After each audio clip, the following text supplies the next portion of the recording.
స్పందన న్యూస్ కి స్వాగతం. బులెటిన్ల ముందుగా హెడ్లైన్స్ చూద్దాం. సైబర్ సెక్యూరిటీ సదస్సులో పాల్గొన్న సీఎం. సైబర్ నేరాలను అరికట్టడంలో తెలంగాణ ముందుందన్న రేవంత్ రెడ్డి. చంద్రబాబు కక్షపూరిత చర్యల్లో భాగమే వల్లభనేని వంశీ అరెస్టు. బాబుకు ఎదురు తిరిగితే అరెస్టులు చేయిస్తాడంటూ జగన్ విమర్శలు. లింగమంతుల స్వామి జాతరకు ఎమ్మెల్సీ కవిత. బోనమెత్తి స్వామికి మొక్కుల చెల్లింపు. రాష్ట్ర పర్యటన అభివృద్ధి కోసం ఢిల్లీ వెళ్లిన మంత్రి కందుల. పెట్టుబడుల లక్ష్యంగా SATTE 2025 విస్తరించనున్న దుర్గేష్. హైదరాబాద్ HECC వేదికగా జరుగుతున్నటువంటి సైబర్ సెక్యూరిటీ సదస్సులో పాల్గొన్నారు ముఖ్యమంత్రి రేవంత్ రెడ్డి. రేవంత్ రెడ్డి మాట్లాడుతూ సైబర్ నేరాలను నియంత్రించడంలోని తెలంగాణ అందరికంటే ముందుందని అన్నారు. ఒకప్పుడు దోపిడీ చేయాలంటే నేరగాళ్లు వచ్చి ఇంటినో షాపును లూటీ చేసేవారని, కానీ ఇప్పుడు ఒక క్లిక్ తో మీ ఫోన్ లేదా సిస్టమ్ ను హ్యాక్ చేసి ఉన్నదంతా దోచుకుంటున్నారని వివరించారు సీఎం. సైబర్ నేరాలను నియంత్రించడంలోని తెలంగాణ ముందుందని, కేంద్ర ప్రభుత్వమే ఈ విషయాన్ని నిర్ధారించిందని తెలిపారు. భవిష్యత్తులో కూడా సైబర్ నేరగాళ్లను నియంత్రించేలా గట్టి చర్యలు ఉంటాయని తెలిపారు CM Revanth Reddy. I am happy to be here with all law enforcement officials, cyber security experts, industry leaders and government representatives who are working together to make Telangana #1 cyber safety state. An estimate recently said rupees 22,812 crore were stolen by cyber criminals in India last year. This is a threat to our economy and our citizens. Another major threat today is a fake news. Misinformation on social media can cause chaos in the society. My government is committed to working with experts, IT firms, and allocate all resources to build an ecosystem for cyber security solutions. We have to make Telangana a secure business hub. I request everyone to share this number 1930. It's a 24/7 cyber helpline. Once again, 1930. It's a 24/7 cyber helpline. Telangana is one of few states with a fully operational cyber security bureau and a dedicated cybercrime helpline to protect citizens. We launched 7 new specialized cybercrime police stations in last year. I congratulate the DGP and Director of Cyber Bureau for creating these facilities.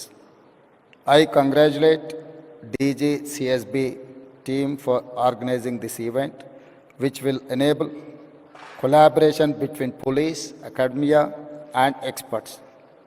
Let us work together to make Telangana a cyber safe state. మిత్రులారా, ఈరోజు ఈ కార్యక్రమం అత్యంత కీలకమైన కార్యక్రమం. ప్రపంచంలో నేరాల రూపు విధానం చాలా వేగంగా మారుతుంది. ఈ వేగంగా మారే విధానంలో మన యొక్క పరిపాలన విధానాలను మార్చుకొని సమాజంలో వస్తున్న సవాళ్ళను ఎదుర్కోవడానికి అవసరమైన అన్ని ప్రణాళికలు మనం సిద్ధం చేసుకోవాలి. ఒకప్పుడు దేశంలో కానీ ప్రపంచంలో కానీ తీవ్రమైన నేరాలు, మర్డర్, రేప్ని మనం అత్యంత తీవ్రమైన నేరంగా చూసేది. అదేవిధంగా దోపిడీలు చేయాలి అంటే నేరగాళ్ళు మన ఇంటికి రావాలి, మన తలుపులో మన కిటికీలో బద్దలు కొట్టాలి, మన ఇంట్లోకి రావాలి, మన త్రిజోరీని పగలగొట్టి తీసుకెళ్ళాలి. కానీ ఈరోజు త్రిజోరీ ఆర్ ట్రెజరీ అనే పదానికే డెఫినేషన్ మారింది. ఈరోజు మన త్రిజోరీ, మన ట్రెజరీ మన కంప్యూటర్ లేకపోతే మన మొబైల్. సో మన కంప్యూటర్ని, మన మొబైల్ని మన ఇంటికి వచ్చి ఎత్తుకెళ్లాల్సిన పని లేదు. వాళ్ళు ఎక్కడున్నా కూడా they can enter into your computer or otherwise your mobile. మీ ట్రెజరీలో ఉన్న ఎలాంటి ఖజానానైనా దొంగతనం చేయడానికి నవడేస్ సైబర్ క్రైమ్ అనేది ఈ నేరాల రూపు మారింది. ఈ నేరగాళ్లను పట్టుకోవడానికి అవసరమైన విధి విధానాలను రూపొందించుకోవాల్సిన అవసరం ఉన్నది. టీడీపీ ప్రభుత్వం రాగానే వల్లభనేని వంశీని టార్గెట్ చేయడం మొదలెట్టారని అన్నారు మాజీ ముఖ్యమంత్రి వైఎస్ జగన్. సత్యవర్ధన్ అనే వ్యక్తి నుంచి మరోసారి స్టేట్మెంట్ తీసుకున్నారని, ఆ స్టేట్మెంట్ లో కూడా వంశీ తప్పు లేదని చెప్పినప్పటికీ గన్నవరం టీడీపీ ఆఫీసును తగలబెట్టే ప్రయత్నం చేశారని, వంశీపై సీఎం చంద్రబాబు మరో తప్పుడు కేసు పెట్టారన్నారు జగన్. టీడీపీ కార్యాలయం ఎస్సీ ఎస్టీలకు సంబంధించినదని మరో కేసు ఫైల్ చేశారు. టీడీపీ కార్యాలయం తగలబడింది లేదు, ఆ కార్యాలయం ఎస్సీ ఎస్టీలకు సంబంధించినది కాదు అని చెప్పారు వైఎస్ జగన్. చంద్రబాబు నాయుడు గారి కన్నా గ్లామరస్ గా ఉన్నాడు, లోకేష్ గారి కన్నా గ్లామరస్ గా ఉన్నాడు. ఒక మనిషి ఎదుగుతున్నాడు అని అంటే తట్టుకోలేడు తన సామాజిక వర్గంలోనే. అందుకనే కొడాలని నేను చూసినా ఆ మనిషికి జీర్ణించుకోలేని ఆక్రోశము, వంశీని చూసినా కూడా జీర్ణించుకోలేని ఆక్రోశము. ఎందుకంటే చంద్రబాబు నాయుడు గారి కన్నా చక్కగా ఉంటారు కాబట్టి వీళ్ళిద్దరు. అవినాష్ కూడా పాపం ఎప్పుడో ఒకసారి టార్గెట్ అవుతాడు, ఎందుకంటే లోకేష్ కన్నా చక్కగా ఉన్నాడు కాబట్టి. ఇది చంద్రబాబు నాయుడు గారి మనస్తత్వం. ఆయన కొడుకు. సూర్యాపేట జిల్లా పెద్దగట్టు జాతరలో పాల్గొన్నారు ఎమ్మెల్సీ కల్వకుంట్ల కవిత. బోనం ఎత్తుకుని లింగమంతుల స్వామి జాతరకు వచ్చిన కవిత చౌడమ్మ తల్లికి బోనం సమర్పించారు. స్వామివారిని దర్శించుకున్న వారిలో మాజీ ఎంపీ బడుగుల లింగయ్య యాదవ్, మాజీ మంత్రి తలసాని శ్రీనివాస్ యాదవ్, మాజీ ఎమ్మెల్యేలు బొల్లం మల్లయ్య యాదవ్, కంచెల భూపాల్ రెడ్డి, మాజీ కార్పొరేషన్ చైర్మన్లు దూదిమెట్ల బాలరాజ్ యాదవ్, మేడే రాజీవ్ సాగర్ ఉన్నారు.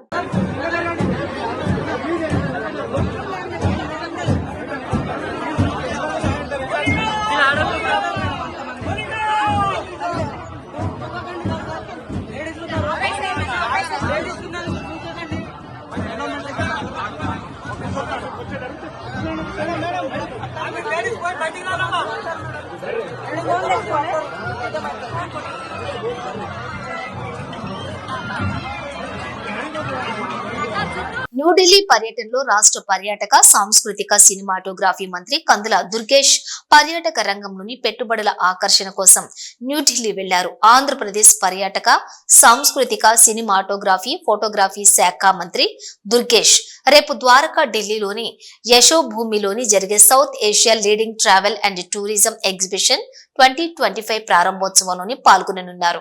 మంత్రి దుర్గేష్ రాష్ట్ర పర్యాటక అభివృద్ధి కోసం ఢిల్లీ పర్యటనకు వెళ్లిన మంత్రి కందుల దుర్గేష్ రాష్ట్ర పర్యాటక రంగంలోని పెట్టుబడులు పెట్టేందుకు ఉన్న అవకాశాలను SATTE 2025 లోని వివరించనున్నారు. మంత్రి దుర్గేష్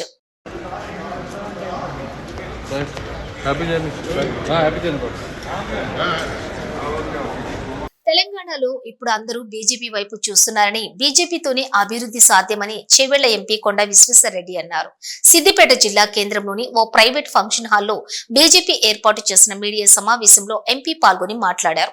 ఎమ్మెల్సీ ఎన్నికలతోనే తెలంగాణలో బీజేపీ గెలుపు ప్రారంభిస్తుందని, రాబోయే రోజుల్లోనే బీజేపీ అధికారంలోకి వస్తుందని ధీమా వ్యక్తం చేశారు. ఈ నెల 27వ తేదీన జరిగే పట్టభద్రుల ఉపాధ్యాయ ఎమ్మెల్సీ ఎన్నికల్లో బీజేపీ గెలుపు ఖాయమని అన్నారు. విద్యావంతులందరినీ, గ్రాడ్యుయేట్స్ను, టీచర్స్ని అందరినీ మీ ద్వారా ఓట్లు అడుగుతందుకు వచ్చినాం. కానీ కేవలం రాజకీయాల ఏదో పోస్ట్ వస్తుంది, ఒక సీట్ వస్తుంది అని కాదు. ఇది దేశాని కొరకు, రాష్ట్రాని కొరకు ఒక డైరెక్షన్లో తీసుకుపోతున్న మోడీ గారు, బీజేపీ ప్రభుత్వం కొరకు మేము వచ్చినాం ఇక్కడికి. ఎందుకంటే ఇప్పుడు దాదాపు తెలంగాణలో అందరూ నిర్ణయానికి వచ్చిండ్రు. ఇంతకుముందు నా పార్టీని చూసిండ్రు, ఇప్పుడు నడిపిస్తున్న అధికార పార్టీని చూసిండ్రు. రెండు పార్టీల మీద నమ్మకం పోయింది తెలంగాణ ప్రజలకు. ఒకటే ఒక మార్గము అభివృద్ధి, ముందుకు వచ్చే ప్రభుత్వము తప్పనిసరిగా అది బీజేపీ ఉంటుందని, అందులో ఆ దారిలో మొట్టమొదటి అడుగు ఎమ్మెల్సీ ఎలక్షన్స్ గెలవడము అని మేము నిర్ణయంకి వచ్చినాం, ప్రజలు కూడా నిర్ణయంకి వచ్చిండ్రు. ఎంతోమంది వేరే పార్టీ వాళ్ళు కూడా వాళ్ళు చేతులు ఎత్తేసినట్టే అనుకోవచ్చు. ఎందుకంటే కాంగ్రెస్ ఇప్పుడు అసలుకు క్యాండిడేట్సే పెట్టలేదు. టీచర్స్ ఒకటే ఒక గ్రాడ్యుయేట్స్కు తప్ప వాళ్ళకి టికెటే ఇవ్వలేదు అంటే ఆల్రెడీ చేతులు ఎత్తేసినట్టు. మా గెలుపు ఖాయము, కానీ మెజారిటీ ముఖ్యం. ఎందుకంటే యావత్ తెలంగాణ విడదీస్తందుకు కుల, ప్రాంత, మత ఎన్నో విధానంగా ఎంప్లాయీస్, రైతులు ఇవన్నీ ఎన్నో తీర్ల విడదీస్తేందుకు ప్రయత్నం చేసింది. కానీ ఇప్పుడు అందరికి కూడా తెలిసింది నేషన్ ఫస్ట్ అని ఒకటే ద్వారాల తీసుకుపోయేది మోడీ గారని. నేషన్ ఫస్ట్ అంటే అన్ని రాష్ట్రాలు ఫస్ట్ ఉంటేనే నేషన్ ఫస్ట్ అవుతుంది. అయితే మొన్న చేసిన బడ్జెటే కానీ లేకుంటే ఇంతకుముందు 4-5 రాష్ట్రాల ఎలక్షన్స్ వల్ల కానీ లేకుంటే వాళ్ళ మాట్లాడే పద్ధతి కానీ ఇవన్నీ భారతదేశ ప్రజలు చూసిండ్రు. వాళ్ళకు కూడా తెలంగాణనే కాక యావత్ భారతదేశంలో new resurgence of BJP Modi అని, అంటే 2014 ఎట్లా వచ్చిందో మళ్ళోసారి ఒక మోడీ బీజేపీ వేవ్ మొదలవుతుంది. ఎందుకంటే పార్లమెంట్లే కానీ, హర్యానాలే కానీ, మహారాష్ట్రలే కానీ, మొన్నైనా ఢిల్లీ ఎలక్షనే కానీ ఇవన్నీ కఠినమైన ఎలక్షన్స్ అనుకున్నారు బీజేపీకి. కానీ ఇంత సులభంగా ఇంత పెద్ద లీడ్ వచ్చిందంటే ప్రజలు ఎవరైతే బీజేపీకి వ్యతిరేకంగా ఉన్నోళ్ళు కూడా బీజేపీ మీద నమ్మకం వచ్చింది, మోడీ గారి మీద నమ్మకం వచ్చింది. ఎందుకు దేశం అణిగిదొక్కాలని ఎన్నో విదేశ శక్తులు చూస్తున్నాయి. అటు జేఎన్కే వేరే ఉండాలి, ఇటు ఖలిస్తాన్ వేరే ఉండాలి, అటు మణిపూర్ వేరే ఉండాలి. ఇవన్నీ మన విదేశీయులు చేస్తే పర్వాలేదు, కానీ మన దేశంలో ఉన్న శక్తులే కొన్ని విదేశ శక్తులతో కలిసి దేశాన్నే విడదీస్తేందుకు తయారైన కొందరు పార్టీలని అందరికీ నమ్మకం వచ్చింది. దేశాన్ని ఐక్యత ఉంచేందుకు కేవలము మోడీ ఇంకా బీజేపీ ప్రభుత్వం మాత్రమే. ఎందుకంటే ఒక సిద్ధాంతం ఉన్న పార్టీ అది. బీజేపీలో ఏ కార్యకర్తను అడుగు మీ సిద్ధాంతం ఏంటంటే జాతీయవాదం అంటారు, నేషన్ ఫస్ట్. వేరే పార్టీల లీడర్లు అడగని మీ పార్టీ సిద్ధాంతం ఏంటంటే వాళ్ళకి తెలియదు. అందుకే బునియాద్ నుంచి ఒక నమ్మకం వచ్చింది బీజేపీ మీద.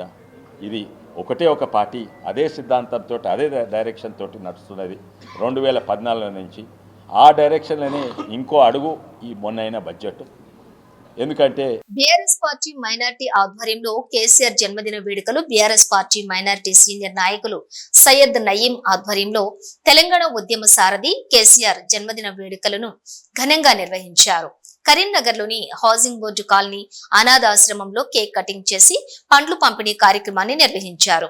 ఈ కార్యక్రమానికి కరీంనగర్ జిల్లా అధ్యక్షులు జివి రామకృష్ణరావు, బీఆర్ఎస్ పార్టీ నగర అధ్యక్షులు చెల్లా హరీష్ శంకర్, నారదాసు లక్ష్మణరావు, చీటి రాజేందర్ రావు, కలర్ సతా, అలాగే కర్ర సూరి, శ్యామ్, శ్రీనివాస్, ఇమ్రాన్ హాజరయ్యారు. ఈ కార్యక్రమంలోని నహీద్ ఇస్మాయిల్, సయ్యద్ మౌలానా, ముబీన్ అక్బర్, సయ్యద్ అమోముద్దీన్, సయ్యద్ ఇలియాస్, సయ్యద్ తగ్గీర్ భాస్కర్, వహీద్, ఫహీం, ఉమర్, హాజీభాయ్, ఆరిఫ్, మొయినుద్దీన్, సయ్యద్ ఆసిఫ్, సైడ్, బీఆర్ఎస్ పార్టీ నాయకులు, కార్యకర్తలు పాల్గొన్నారు. సయ్యద్ నయీం, టిఆర్ఎస్ మలిదశ ఉద్యమకారులు, సీనియర్ నాయకులు అందరికీ నమస్కారములు. ఈరోజు మా ప్రియతమైన నాయకులు, అదేవిధంగా తెలంగాణ రాష్ట్ర సాధకులు, తెలంగాణ రాష్ట్ర ప్రదాత, అభివృద్ధి ప్రదాత, తెలంగాణ రాష్ట్ర తొలి ముఖ్యమంత్రి గౌరవనీయులు పెద్దలు శ్రీ కేసీఆర్ గారు ఇవాళ జన్మదినం ఉన్నది. ఈ శుభ సందర్భంగా మేము కరీంనగర్ బీఆర్ఎస్ మైనార్టీ సీనియర్ నాయకుల పక్షాన మేము కేసీఆర్ గారికి హృదయపూర్వక జన్మదిన శుభాకాంక్షలు తెలియజేస్తున్నాము. అదేవిధంగా కేసీఆర్ గారు మంచి ఆయు ఆరోగ్యాలతో నిండు నూరేళ్లు సుఖ సంతోషాలతో జీవించాలని మేము హృదయపూర్వక దేవునితో కోరుచున్నాము. అదేవిధంగా ఈరోజు మైనార్టీ పక్షాన మేము కరీంనగర్లోని అనాథాశ్రమంలో కరీంనగర్ హౌసింగ్ బోర్డ్ కాలనీలో గల అనాథాశ్రమంలో కేక్ కట్ చేసి కేసీఆర్ గారి పేరు మీద ఫ్రూట్స్ మేము పంపిణీ చేయడం జరిగింది. ఈ కార్యక్రమానికి ముఖ్య అతిథిగా కరీంనగర్ జిల్లా బీఆర్ఎస్ అధ్యక్షులు జివి రామకృష్ణరావు గారు, అదేవిధంగా నగర అధ్యక్షులు చెల్లా హరిశంకర్ గారు, మరియు అదేవిధంగా కరీంనగర్ మాజీ ఎమ్మెల్సీ నారదాసు గారు, మరియు మా మిత్రులు సుడా డైరెక్టర్ శ్యామ్ గారు, అదేవిధంగా సీనియర్ నాయకులు ఇమ్రాన్ గారు మరియు తదితరులు అందరూ ఇక్కడ పాల్గొనడం జరిగింది. మిత్రులారా, కేసీఆర్ గారు ఒక చరిత్ర. కేసీఆర్ గారు అంటే మనం చూడవచ్చు, కేసీఆర్ గారు గతంలో తెలంగాణ కోసం టీఆర్ఎస్ పార్టీ స్థాపించి తెలంగాణ ఉద్యమం 14 సంవత్సరాలు చేసి తెలంగాణ సాధించారు. అదేవిధంగా 2 సార్లు సీఎంగా ఉండి తెలంగాణకు అనేక రంగాల అభివృద్ధి చేసినారు. ఈరోజు జనాలు మళ్ళీ కేసీఆర్ గారు సీఎం కావాలని అంటున్నారు. ఎందుకంటే అది అభివృద్ధి చేశారు కాబట్టి.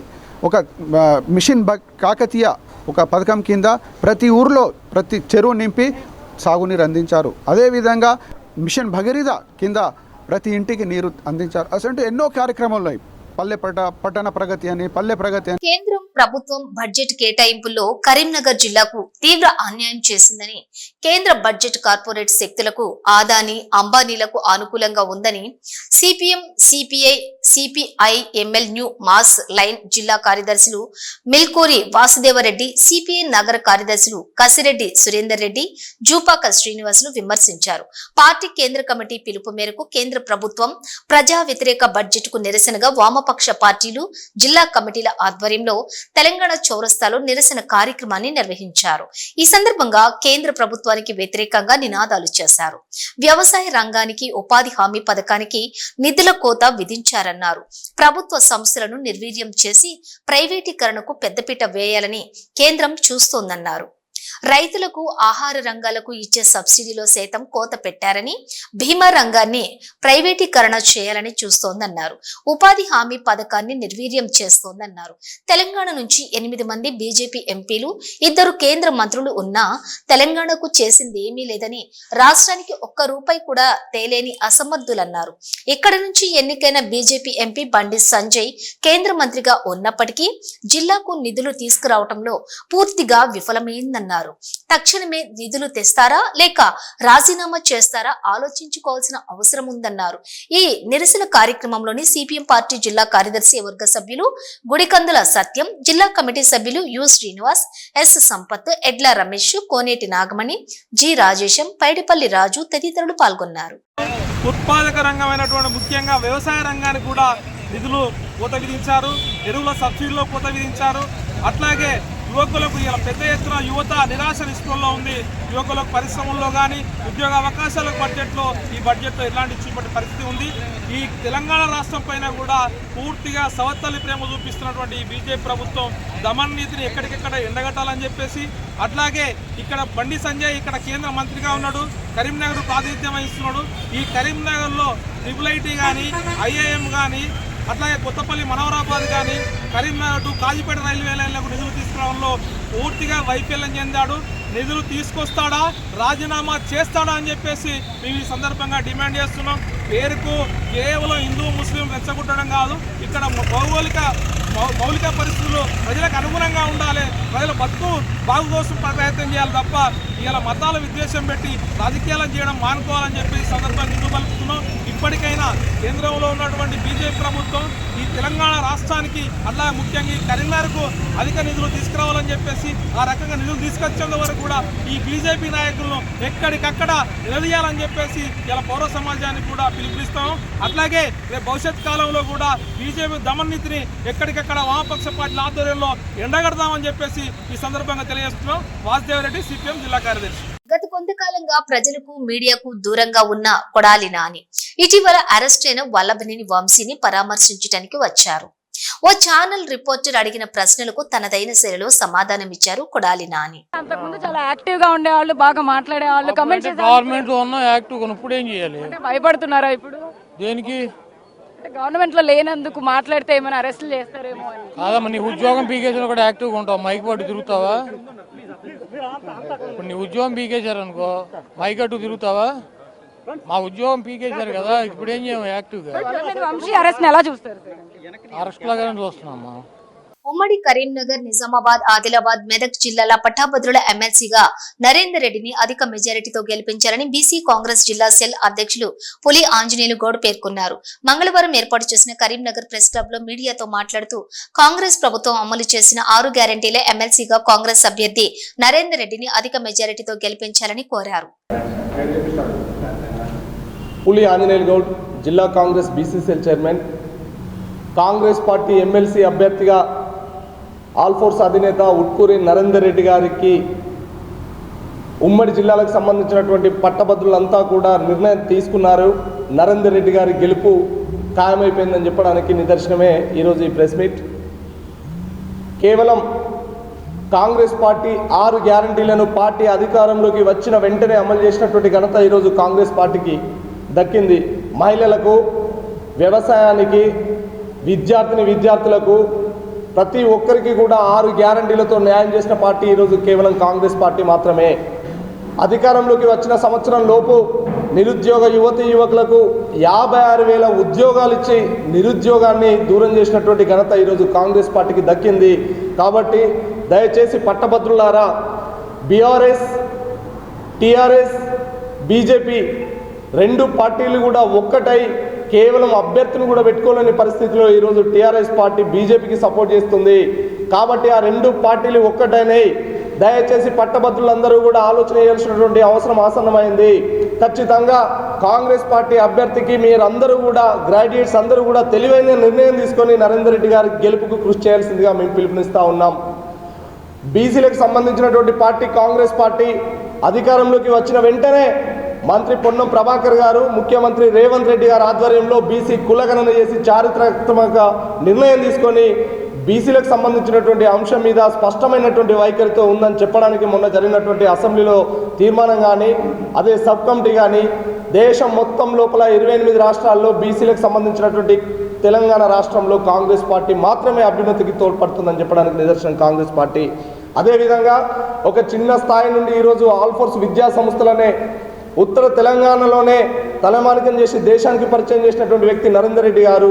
ఎడ్యుకేషన్ మీద ఆయన చేస్తున్నటువంటి కృషిని కూడా గ్రాడ్యుయేట్స్ అందరూ కూడా గమనించాల్సినటువంటి అవసరం ఉంది. కాబట్టి ఏ పార్టీని నమ్మకండి. కాంగ్రెస్ పార్టీ మాట ఇచ్చిందంటే నిలబెట్టుకునే పార్టీ. రేపు రాబోయే రోజుల్లో స్థానిక సంస్థలు కానీ, అదేవిధంగా ముందుకెళ్ళినప్పుడు అభివృద్ధి మీద కూడా కానీ ఎమ్మెల్సీ ఎన్నికల్లో మనకు నరేందర్ రెడ్డి గారి గెలుపు అత్యవసరమైనటువంటి సమయం ఆసన్నమైంది. కాబట్టి గ్రాడ్యుయేట్లు అందరూ కూడా నరేందర్ రెడ్డి గారికి వెన్నుదన్నుగా ఉండి కాంగ్రెస్ పార్టీ యొక్క నిర్ణయాన్ని స్వాగతించాలని ఈ సందర్భంగా తెలియజేస్తున్నాం. కాబట్టి బీఆర్ఎస్, బీజేపీ నాయకులను గ్రామాల్లోకి రాకుండా ఎక్కడికక్కడగా పట్టభద్రులందరూ కూడా నిలదీయాల్సినటువంటి అవసరం ఆసన్నమైంది. రాబోయే రోజుల్లో కాంగ్రెస్ పార్టీ తీసుకునే నిర్ణయాల్లో భాగస్వామ్యం కావడానికి బీసీలందరూ కూడా ముందుకొచ్చి, ముఖ్యంగా బీసీ గ్రాడ్యుయేట్స్ కానీ ఒకటే స్పష్టంగా చెప్పదలుచుకుంటున్నా, బీసీలకు సంబంధించినటువంటి పార్టీ ఏదంటే కేవలం కాంగ్రెస్ పార్టీ మాత్రమే. దయచేసి బీసీ గ్రాడ్యుయేట్స్ లారా, అదేవిధంగా జనరల్గా ఎవరైనా కూడా కాంగ్రెస్ పార్టీకి ఓటేసి రేపు రాబోయే రోజుల్లో నరేందర్ రెడ్డి గారిని గెలిపించాల్సిందిగా ఈ సందర్భంగా మనవి చేస్తున్నా. జై హింద్, జై కాంగ్రెస్. పెద్దపల్లి కలెక్టరేట్ లోని శ్రీ వెంకటేశ్వర స్వామి బ్రహ్మోత్సవాల్లో భాగంగా నిన్న రాత్రి శోభాయాత్ర నిర్వహించారు. విద్యుత్ దీపాల వెలుగుల్లో మహిళలు కోలాటం, కళాకారులతోటి వెంకటేశ్వర స్వామి, మహిషి, పంజూరిలో వేషధారణతోటి కళాకారులందరినీ కూడా ఆకట్టుకున్నారు. ఆలయ కమిటీ చైర్మన్ బొంకూరి శంకర్ ఆధ్వర్యంలో నిర్వహించిన ఈ శోభాయాత్ర కలెక్టరేట్ నుండి జిల్లా కేంద్రంలో జెండా కమాన్ విధుల గుండా కొనసాగింది. ఈ యాత్రలోని భక్తి గీతాలు, కళాకారుల విన్యాసాలతో సాగింది.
మరోసారి సైబర్ సెక్యూరిటీ సదస్సులో పాల్గొన్న సీఎం. సైబర్ నేరాలను అరికట్టడంలో తెలంగాణ ముందుందన్న రేవంత్ రెడ్డి. చంద్రబాబు కక్షపూరిత చర్యల్లో భాగమే వల్లభనేని వంశీ అరెస్టు. బాబుకు ఎదురు తిరిగితే అరెస్టులు చేయిస్తాడంటూ జగన్ విమర్శలు. లింగమంతుల స్వామి జాతరకు ఎమ్మెల్సీ కవిత. బోనమెత్తి స్వామికి మొక్కుల చెల్లింపు. రాష్ట్ర పర్యాటక అభివృద్ధి కోసం ఢిల్లీ వెళ్లిన మంత్రి కందుల. పెట్టుబడుల లక్ష్యంగా SATTE 2025 విస్తరించనున్న దుర్గేష్. ఇవి బులెటిన్ డీటెయిల్స్. చూస్తూనే ఉండండి న్యూస్.